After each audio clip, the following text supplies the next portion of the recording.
고린도전서 6장 말씀입니다. 너희 중에 누가 다른 이와 더불어 다툼이 있는데 구태여 불의한 자들 앞에서 고발하고 성도 앞에서 하지 아니하느냐? 성도가 세상을 판단할 것을 너희가 알지 못하느냐? 세상도 너희에게 판단을 받겠거든 지극히 작은 일 판단하기를 감당하지 못하겠느냐? 우리가 천사를 판단할 것을 너희가 알지 못하느냐? 그러하거든 하물며 세상 일이랴. 그런즉 너희가 세상 사건이 있을 때 교회에서 경히 여김을 받는 자들을 세우느냐? 내가 너희를 부끄럽게 하려 하여 이 말을 하노니 너희 가운데 그 형제 간의 일을 판단할 만한 지혜 있는 자가 이같이 하나도 없느냐? 형제가 형제와 더불어 고발할 뿐더러 믿지 아니하는 자들 앞에서 하느냐? 너희가 피차 고발함으로 너희 가운데 이미 뚜렷한 허물이 있나니 차라리 불의를 당하는 것이 낫지 아니하며 차라리 속는 것이 낫지 아니하냐? 너희는 불의를 행하고 속이는구나. 그는 너희 형제로다. 불의한 자가 하나님의 나라를 유업으로 받지 못할 줄을 알지 못하느냐? 미혹을 받지 말라. 음행하는 자나 우상 숭배하는 자나 간음하는 자나 탐색하는 자나 남색하는 자나 도적이나 탐욕을 부리는 자나 술 취하는 자나 모욕하는 자나 속여 빼앗는 자들은 하나님의 나라를 유업으로 받지 못하리라. 너희 중에 이와 같은 자들이 있더니 주 예수 그리스도의 이름과 우리 하나님의 성령 안에서 씻음과 거룩함과 의롭다 하심을 받았느니라. 모든 것이 내게 가하나 다 유익한 것이 아니요 모든 것이 내게 가하나 내가 무엇에든지 얽매이지 아니하리라. 음식은 배를 위하여 있고 배는 음식을 위하여 있으나 하나님은 이것저것을 다 패하시리라. 몸은 음란을 위하여 있지 않고 오직 주를 위하여 있으며 주는 몸을 위하여 계시느니라. 하나님이 주를 다시 살리셨고 또한 그의 권능으로 우리를 다시 살리시리라. 너희 몸이 그리스도의 지체인 줄을 알지 못하느냐? 내가 그리스도의 지체를 가지고 창녀의 지체를 만들겠느냐? 결코 그럴 수 없느니라.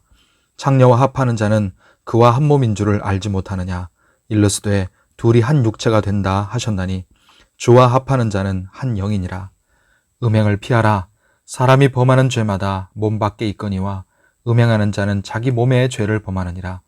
너희 몸은 너희가 하나님께로부터 받은 바 너희 가운데 계신 성령의 전인 줄을 알지 못하느냐? 너희는 너희 자신의 것이 아니라 값으로 산 것이 되었으니 그런즉 너희 몸으로 하나님께 영광을 돌리라. 아멘. 기도하는 우리에게 하나님의 은혜가 함께 하시기를 바랍니다. 바울 사도는 5장의 음행 문제에 이어서 이번에는 신자들 간의 소송 문제를 다룹니다. 7절 앞에 너희가 피차 고발함으로 너희 가운데 이미 뚜렷한 허물이 있나니 말씀합니다. 그리스도인들 사이에서 분쟁을 해결하지 못해서 세상 법정에 호소하는 행위는 그 자체가 이미 허물, 즉 잘못이요 죄라는 것입니다. 분쟁이 아예 없으면 좋겠지만 주님을 사랑하는 성도라 할지라도 분쟁이 일어날 수 있습니다. 그런데 그럴 때 세상의 법정으로 가지고 가지 말고 서로 사랑과 용서와 양보로 해결하는 것이 죄를 짓지 않는 것입니다. 그런데 고린도 교회는 그렇게 하지 않았습니다. 오늘날 많은 교회들도 성경 말씀대로 순종하지 않습니다. 이것은 내가 손해보지 않으려는 자기중심적인 정의를 구하기 때문입니다.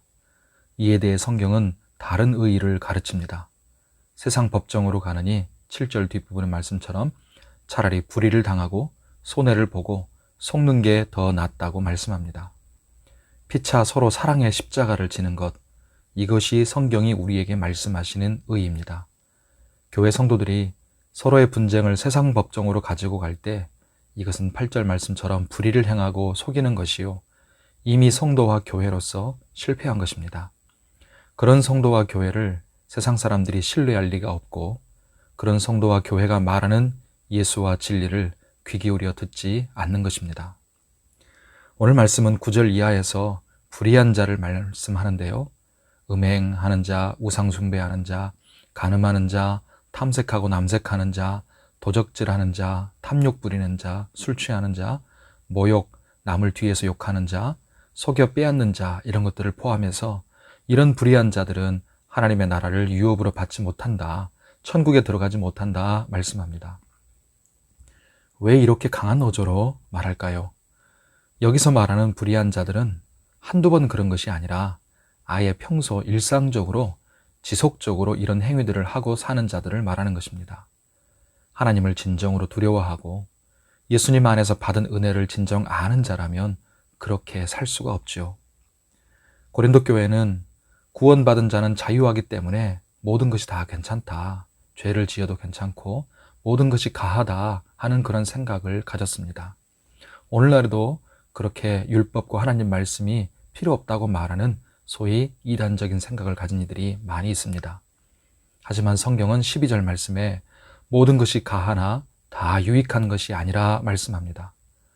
우리의 영도 몸도 오직 주를 위하여 있는 것이고 주의 핏값으로 사신 주님의 것이며 성령이 계시는 성령의 전입니다. 그러므로 우리 영으로도 우리 몸으로도 그리고 우리 교회로도 오직 하나님께 영광 돌리고 나의 의가 아닌 주님의 의를 위해 살아야 할 것입니다. 우리의 온 전인격이 구원받은 자로서 우리가 온전히 주님을 위해 전인격으로 살아가는 믿음의 사람들 다 되시기를 바랍니다. 주의 은혜 가운데 오늘도 강건하고 평안하시기를 축복합니다. 기도하겠습니다. 하나님 아버지, 주님의 이름이 이 땅에서 거룩히 여김을 받기 위해서라면 때로 우리가 불의와 손해를 당한다 할지라도 기쁨으로 받을 수 있게 하여 주시옵소서. 우리 자신의 이익을 얻기 위해서 주님의 이름을 더럽히지 않도록 붙들어 주시고 우리가 주님의 의의를 드러내고 주께서 피로 값주고 사신 교회를 세우는 자들이 되게 하여 주시옵소서. 또한 세상의 영적으로 성적으로 문란함과 모든 불의하고 더러운 죄로부터 우리 자신과 우리 가정, 우리 교회를 지켜주시고 거룩하고 순결하게 붙들어 주시옵소서. 오늘도 우리의 삶의 모든 문제 가운데 함께 하시고 걸음걸음마다 도우시며 안전하고 건강하게 지켜주시고 환우들을 치료하여 주시옵소서. 오늘도 주님 앞에 올려드리는 우리의 사정과 기도를 하나님 들으시고 은혜를 베풀어 주시옵소서. 예수님의 이름으로 기도하옵나이다. 아멘.